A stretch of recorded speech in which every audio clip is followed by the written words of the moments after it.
Welcome, everybody in. It's your host, DM Livingston Sporting News, welcoming you all in to another day, Thursday, January the 11th. I got the date right today. Friday Eve. Week is almost over, moving right along. It's unseasonably warm here in Connecticut. Yes, I know. I was telling you guys about a snowstorm not too long ago, and all of a sudden, it's like 45. It's very strange. Very strange weather pattern that we have right now, but I digress from that. And I need to know, did you guys see in the collegiate level the fall of the ranked teams? Yes, 3 top 10 teams fell in action last night. Yes, conference play has begun. That is correct. So that means all those little easy wins that these college coaches schedule to get their team ready. I'm not saying there is anything wrong with that. That's actually pretty smart because you don't get the scrimmage, so you got to play somebody. So why play the best of the best and lose all the time? Makes sense. So there's no shade at it. But what I will say, once you get down to conference play, they don't really care about your rankings. And I will just ask you to ask number 3 Kansas, number 5 Tennessee, and number 9 Oklahoma, all of whom lost last night. But you know what top 10 team didn't lose last night? Yes. Number 4, Utah Huskies. I told you to be close, and it was. Went out to Cincinnati, played Xavier, 80-75. I was biting my fingernails. It got a little bit close, but then cream rises to the top, as it always does. And because Kansas lost, which I don't like because we lost to Kansas and now our loss to Kansas is not going to look as good, the politics of college. That's what I mean. Just let them settle it on the court. But that's a different topic for a different time. So, there's a lot of shakeup in the college world. And I want to segue this in to the NBA world. Because we had a lot of basketball on last night, which I like. I love it. I love it. I love it. I love it when hoops are on the television. Not like last Thursday when they gave us 2 games, NBA. I will never forget that. 2 games. That's all you gave us last Thursday. But last night, lots of action everywhere. I told you to check out the number 1 seed from the West, Minnesota, coming to the East to play the number 1 seed, Boston. I told you it'd be a potential meeting of the finals. I know you probably laughed. You scoffed. 127-120 in overtime. One of the best games of the evening last night, even though we had multiple games going to overtime last night. All won by the home team, too. A little bit of home cooking. I don't know, but I can say that because I can't get fined. Maybe the refs are cheating. I don't know. But all I know is lots of overtime games last night, but the one I specifically told you about emphasized a point I made yesterday. A point that I made about Jason Tatum and Jaylen Brown. A point that some people were offended that I said. I said that if I had to pick between Jason Tatum and Jaylen Brown, I'm taking Jason Tatum. And my logic behind that was that Jason Tatum didn't play. And Boston had to go with Jaylen Brown as their lead guy. He dropped 40 and they lost the game the other day. Switch around. You bring the big dog back. Big bro. Even though he got drafted after. But you bring Big Bro and he drops 45 going to overtime, game time. He's the closer. Listen, Boston fans, Boston Celtics fans, my brother included, the Boston Celtics will win a championship when Jaylen Brown goes and talks to D. Wade. Learn how to fall all the way back. Pick your spots. Let the team be Tatum's all the way. All the way Tatum's. My personal opinion. So, yes, NBA last night, very riveting. Jason Tatum snapped. I like it. Everyone's starting to turn up. This is what I think what happens in the NBA. Think about it. They know each other. They watch each other. AD goes for 41 and 11. Celtics didn't play. I'm pretty sure Tatum was watching that game. Okay. He comes through 45. 13 for 26. That's what's most impressive. He didn't have to jack it 35 times. That's an efficient 45. And I know what you're going to say. It went in overtime. There was extra play. So what? 45, 13 of 26 shooting Jason Tatum. In the Boston Celtics knock off the number 1 West Coast, Minnesota, but that's good. Learning lesson for Minnesota. Now on the opposite end of the spectrum, we had the best of the best play last night, and we had the worst of the worst as the Spurs faced off against Detroit. And I thought that Detroit would get you one because the Spurs are almost just as bad as you, but then I forgot. The Spurs have a little something that Detroit doesn't have. It's about 7 feet 4 inches of it. His name is Wemby. And Wemby last night had his first triple-double. His first triple-double of his NBA career. And it happened against the worst team in NBA history. I'm not just saying that. They have 3 wins. It's almost the All-Star break. They have 3 wins. 3. So, the Spurs knocked that off. But most importantly, Wemby he's coming along. He's coming along. He's coming along. It's not going to be spectacular because he's like 103 pounds. But once they put some muscle on him and he gets used to the grind of playing in the NBA, I think that serious problem down in San Antonio. I think there's a serious problem going to be in San Antonio. And then the last thing I'll touch about, because I don't hide from things. I'm not a hider. Miami, OKC. Now, I said that I had problems with this matchup from yesterday because I respect skills and I know talent when I see talent. So even though I know the powers that be aren't telling you about SGA, I know they're not. They're not telling you about Shea. I don't know why. But what I'm going to tell you is that man's a problem. I knew what he was going to do before he even did it. So how did Miami not know what he was going to do before he did it? He went down there. They knocked us off. We'll be okay. This is personal to me, guys. This is a little segue from the segue to the segment of the segment because this is like therapy for me, guys. I have to get this off my chest to you. I don't know why we lost last night, but it's fine. I don't know when Jimmy Butler's coming back, but it will be fine. I mean, my goodness. If we can make it to the damn NBA Finals with a bunch of no-name people, I'm pretty sure we'll be okay. At least I hope so.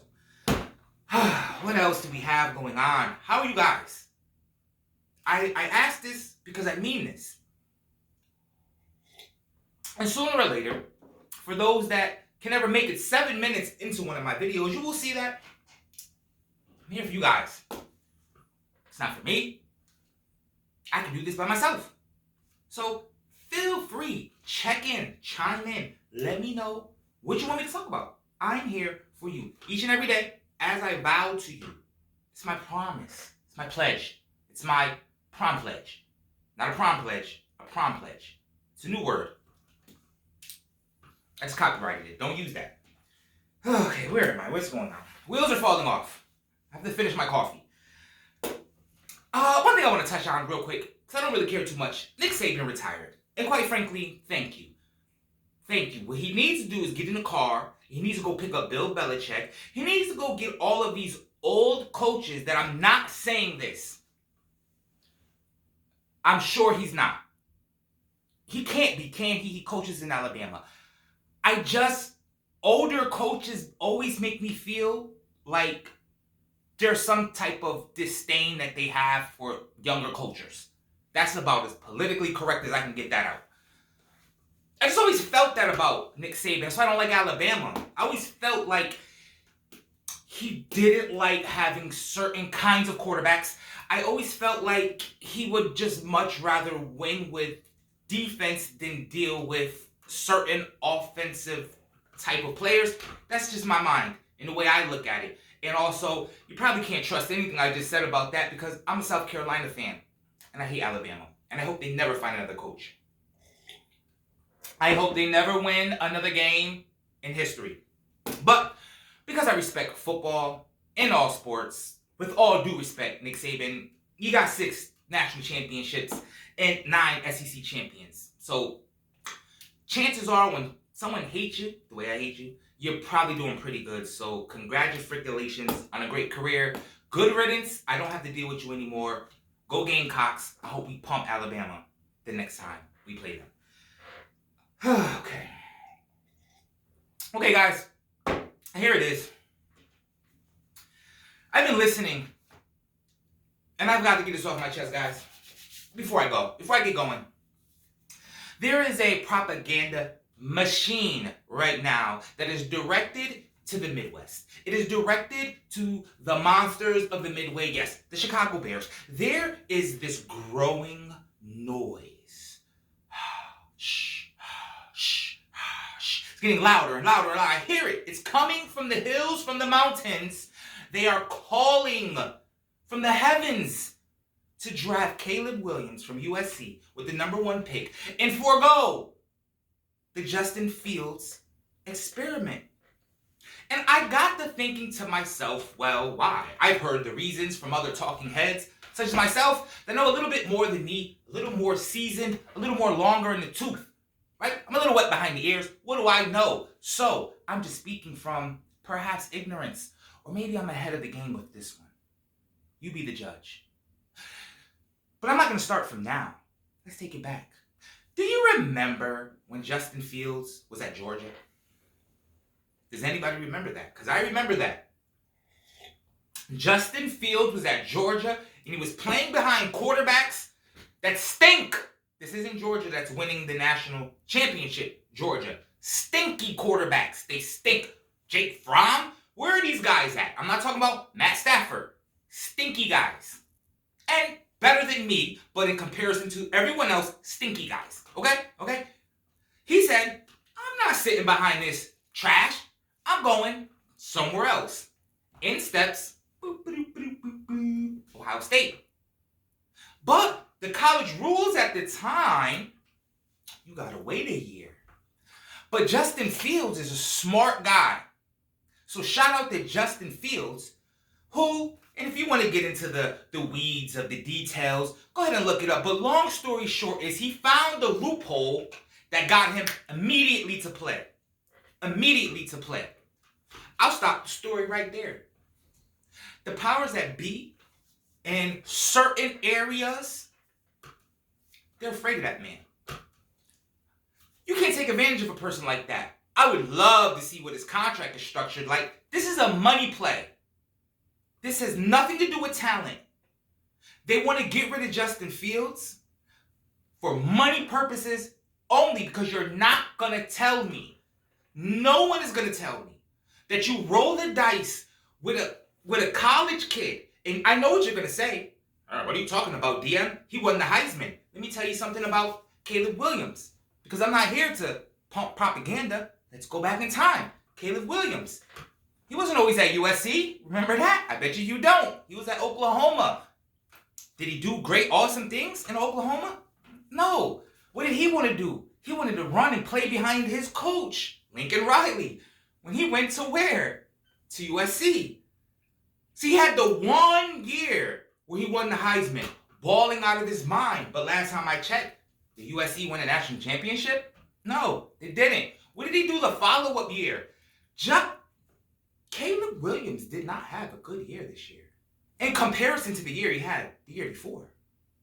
So I don't understand where we want, like, Caleb Williams. I'm sure he'll be an excellent NFL quarterback. I am not saying that he's gonna like be a bust at #1. That's not what I'm saying. What I'm saying is, Chicago, if you truly cared about winning and you wasn't caring about money, selling tickets, new jerseys to sell, because people probably don't want to buy Justin Fields jerseys right now. They don't know if you're going to keep them, so sales are probably halted. See where I'm going with this? You get to reset your salary clock, all of that fancy stuff that us fans, we pay no attention to. We think it's just on the field stuff. Quite frankly, it's terrible. If you cared about winning, you keep Justin Fields. You fired everybody except your head coach. Should have fired him too. But okay, you got your head coach. You have a quarterback that's been there.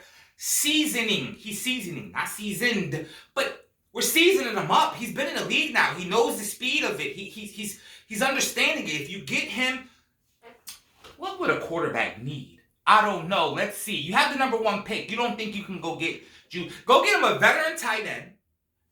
I'm not saying that Komet is not a beast, because Komet had me balling in my fantasy league. But what I'm saying is, go get you a vet tight end, right? Who's his weapons on the outside? Where's his running game? Where's his... You think it's going to change when you get Caleb Williams? It's going to be the same exact thing. And you know what you're going to do? You're going to wreck that kid's career too. So you know what? Chicago, if you pick Caleb Williams, and I'm putting this for the whole world to hear it and see it now. If you pick Caleb Williams and you let Justin Fields go anywhere on earth, Kirk Cousins is not going to be in Minnesota forever. I would pay money out of my own pocket, to watch Justin Fields in that purple, in that dome. Justin, you ain't got to run around in the snow, in the cold anymore. Right?